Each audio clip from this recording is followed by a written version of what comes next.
Hi, welcome to another episode of Hot Takes with me, the Silver Fox. With just 2 days to go until we're all off casting our vote, the SNP are finding it very difficult to motivate people. They cannot get their supporters roused, active, enthusiastic for their cause. And this, of course, is because even SNP voters know they're going to get stuffed. There aren't enough of them anymore. The party is disintegrating. People are basically rejecting the same old diatribe, the same old rubbish. The only thing they've got is independence, independence, independence. And this whole election campaign has just been them droning on about what they'll do if ever they get independence. There's not been one mention of what they're going to do for the people of Scotland today if they win in the election. Vote us in to Westminster and we'll do this. Put this into Westminster and we'll do that. None of that. It's all, let's look to an imaginary future. And people have rumbled them. These people aren't in it for the people of Scotland. They're in it for themselves. And it's about time things like this stopped. Which, of course, is why I'm standing in the Holyrood elections in 2 years' time. Good luck to me. On that note, do please go across to the other channel, David Coulter, Holyrood 2026. Do subscribe. There'll be stuff going up there once or twice a week at the moment, but obviously we'll accelerate that nearer the time. Anyway, we'll take a look at what's going on, because these fears that the upper echelon have of being made irrelevant are real. Here goes.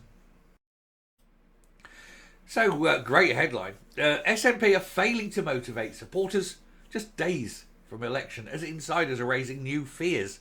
There's a lot that they've got to fear. Of course, ultimately, this is existential. They lose too many MPs. They lose all that short money. They lose the that 15% or whatever it is on MP salaries that come in. That's a lot of cash going into that party that they're going to lose. And so that could prove very, very damaging to them. They're already massively in a financial hole. And I think the banks that have sort of extended credit to them will see this massive loss of income and think, hang on, this is risky. We'd like some of that back. And they may either foreclose entirely, which would end the party overnight, or at least get it restructured and force them to repay on a monthly basis to give them time, which would be for the SNP fairer, but still overall just as disastrous.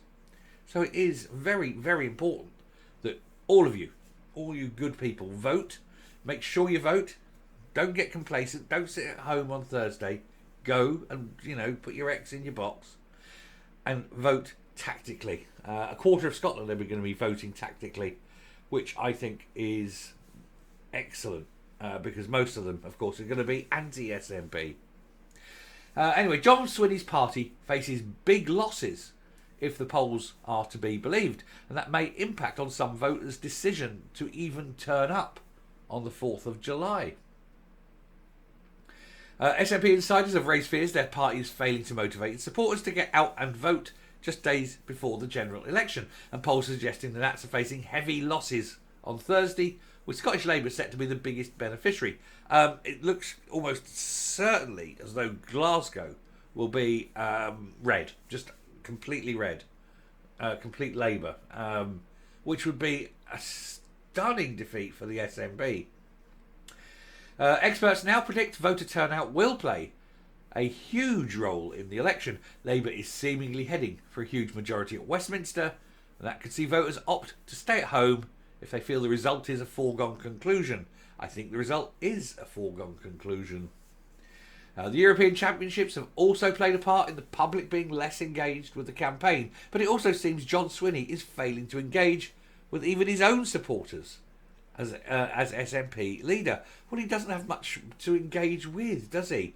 He can't point to his record and say, hey, look, this is what we've done. It's fantastic, isn't it? Because there's nothing. Everything they've done is a huge, steaming turd. He can't engage on a personal level because he doesn't like people. He's not the sort of person that you could engage with. There's something of the night about him. So what have they got? One SNP MSP, told the Times voter turnout was their biggest concern. There are going to be a number of seats that are going to be incredibly close. Fair enough. But with very small majorities either way. And the only thing worse for us losing votes to Labour is that they don't turn out at all. Well, this is the problem you've got. You've alienated people. You think about, even your own supporters are alienated because you're not addressing their issues. You keep talking about, oh, if only we could get independence. But this isn't an independence referendum. This is an election to Westminster. Deal with the issues that MPs are going to deal with. But you won't, because you know that people will call you out on it. And don't forget, Swinney doesn't know how many genders there are. So any women who would think about going and voting for the SNP need to think twice. And we've seen from that video that released last night, I did, that nurses are being forced to change in front of men. And if the nurses complain about it, the nurses are suspended and investigated. Professor James Mitchell of Edinburgh University predicted the SNP would be the biggest loser from low turnout. In 2019, turnout was 68.1% in Scotland, up from 66.4% in 17, but down from 71.1% in 2015. Turnout for general elections are usually greater than for Holyrood elections, which is fine, but it does behove. That's a good one. It does behove you, the elector, the viewer, to make sure, like I say, don't be complacent. Get up and vote. You don't even need to vote, to have more people supporting the other party rather than the SNP. You just have to have more people get up and vote. And I think that could possibly be the swing. So don't be complacent and bring a pen. Don't let them change your vote.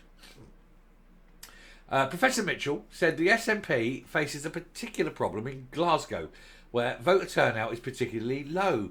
But he added, if a mildly inclined Labour supporters think Labour will win anyway and find the campaign to have been less than inspiring, then the incentive to turn out decreases.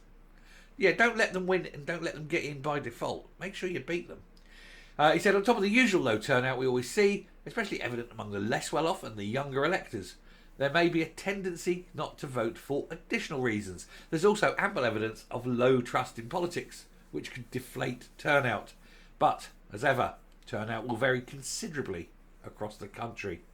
We can expect higher turnout in middle-class constituencies than in poorer urban seats. So I don't care where you are geographically. I don't care where you are socio-economically. The fact is, you're all here. You're all watching these videos. You're all members of my channel. And if you're not subscribed to my channel, now's an excellent time. Do hit that subscribe button. And check you're still subscribed if you think you are, because YouTube does that unsubscribe thing from time to time. But this is the point. You're all here. You all have the same view, or a very similar worldview, that the SNP needs to go. So make sure you vote, and vote tactically. I'm coming up. Not really a lot more to add, but it is nice to see that the mainstream media and now professors of politics are picking up and agreeing with things I've been saying for ages now, and that they're highlighting the very arguments that I've been highlighting. So it's kind of a justification for everything that I've been saying, and I know a lot of you agree with. So yeah, we'll round that off there. Thank you very much. Do vote. Remember, must vote, must vote. Till next time, stay safe, stay well, and I'll speak to you later. Bye.